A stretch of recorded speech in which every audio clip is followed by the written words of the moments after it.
So I'm going to tell you a bit of a story about a young girl, and a big bang happened in her life, and a doctor came into the room and said, "You'll never walk again. You'll never walk on uneven ground, you'll never run, you'll never ski. You won't rock climb again." And then a nurse came into the room and said, "Don't worry, they'll get you back to the way you used to look. They're really good, the surgery's really good, the surgeons are amazing these days." I'm a mother, I'm a friend, I'm a wife to this amazing guy here. He's rather lucky. I'm a trainer, I'm a coach, I'm a mentor, and I'm a cheerleader. I just left them behind today. But I'm a cheerleader, and I want to ask, how many of you are leaders out there? Good. And the few of you that haven't put up your hand, you may know you are, but everyone's a leader in all areas of their lives. We lead in our family life, we lead in our community, we lead our own businesses. So we are demonstrating to our clients how we are the leader, that we're the best that we can be in our profession. And we want to show them with passion that we are a leader. We want to build trust with them. We want them to find out what it is in us that makes us tick and do what we do and what we are amazing at. As a coach, when I was younger, like 2 years ago, I coached a netball team. And in that netball team, there was 9 girls, if people know netball. You have 2 reserves.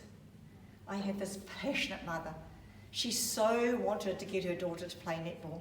And I was so lucky I got her on my team. And she was on the spectrum of nearly everything.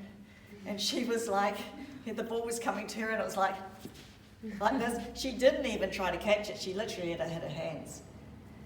And I thought, what am I going to do? I've got the girls that are really strong. I had 3 or 4 really strong girls. I had the mediocre, I had the slightly weaker, and then I had, won't use a name, let's just call her Pixie. We had Pixie. So what did I have to do there? I was that leader. I had to, what do you do as a coach?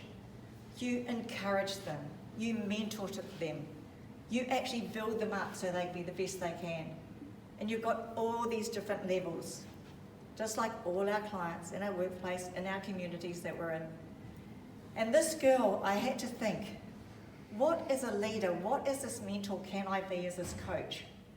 So we need to have other people to support us. So I picked a strong girl to be the captain. So I had another supporter there. I also hooked up to another mother and said, "Can you be my manager and support me here?" So I had the support around me. We discussed, what are we going to do? But what did I have to do first? I had to go back to basics and look at me. What was I thinking about this girl, Pixie? And what was I thinking about these strong players in the middle? How was I going to blend them all together to create that success? I was very fortunate that I was already into coaching at that time, mindset coaching, and as an NLP trainer in that, that's what I do. I teach people to be the best leaders they can be by training them. So I had some little skills in my back pocket, but I really had to dig deep because the spectrum was really high, from the strongest to the weakest. I encouraged her. I had to build the trust with her and with the rest of the team. I had to watch how they were acting. I had to listen. I had to follow all their behaviours. I had to find out what ticked with her. What were the words that she responded to? When you're on the spectrum, I don't know if you know, but you get labelled. And when you get labelled, they say you can't do this, you can't do that. I'm an NDIS provider. I work with clients like that. And they change from having these labels to literally letting them go, becoming who they are. So I had to really watch closely. We had the first half of the season. What do you think happened? Just tell me. It wasn't too great, right? And I'd just been working really hard with this girl and I thought, I know we can do it, we can do it. And a penny dropped with her. All of a sudden, she could catch the ball. We hadn't been winning many, and it's like, don't worry girls, we've got it, we can keep going. You know, just come on, believe in yourselves. Now I need you to support you and you to support you. And you know, you like to be told you're good at this, so you tell her she's good at it too. Let's just boost them up. Guess what position she was? Do you know netball? Goal keep. Goal keep. What do you have to do? stop them from getting goals. It was the only strength we could find. We just used it. And anyway, we got to this next thing. We're at the second half, second part of the season, and all of a sudden, as I said, the penny dropped. Something was working. The trust was building. The enthusiasm was building. The mentoring of picking the words that they liked for them.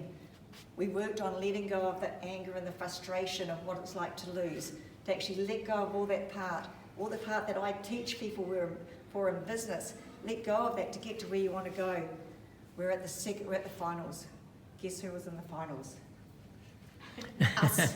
We were in the finals. This was the weakest girl I've ever seen play netball before. We're at half time. The score is getting tight. People can't believe it. There's Pixie going. And do you know what she's doing? She's actually intercepting the ball. We don't know how her limbs get there. She's so uncoordinated, but she did it. And she kept doing it. She was defending like this, and all of a sudden, the coordination to do this and then jump and grab the ball is one thing. I don't know how she did it. It was very much like this. And somehow she would get a rebound. Again, she had stopped them getting a goal. Next thing, it was down our end of the court. Final. We got to the finals. The final score at the end. Guess what the score was? Guess who won? You did. Come on. You did. Audience participation. No, but we lost by only 2 goals. This team had won everything through the season. We had only won about just over 50%, 60%. But because of the way they did the draw, we got up there. No one could believe it. On the sideline when we were playing, everyone, the parents were in tears. The mother was going, oh my gosh, Jane, I can't believe my daughter's doing this. The way she acted. But what it was my passion that I gave to them and the trust. There's several things in business as a leader that we need to think of in every part of our life, not just business. We deal with friction. We deal with lack of trust. We get underperformance happening. So what do we have to do? We have to go back within us. We've got to find out what's going on in our head. We need to reflect on ourselves and then look outside. Are our clients coming to us? Is the community supporting us? Are we supporting them? What's going on in us? Have we got sort of limited beliefs, frustration, anger, underlying things that we don't realise, but we realise that we've got this resistance going on?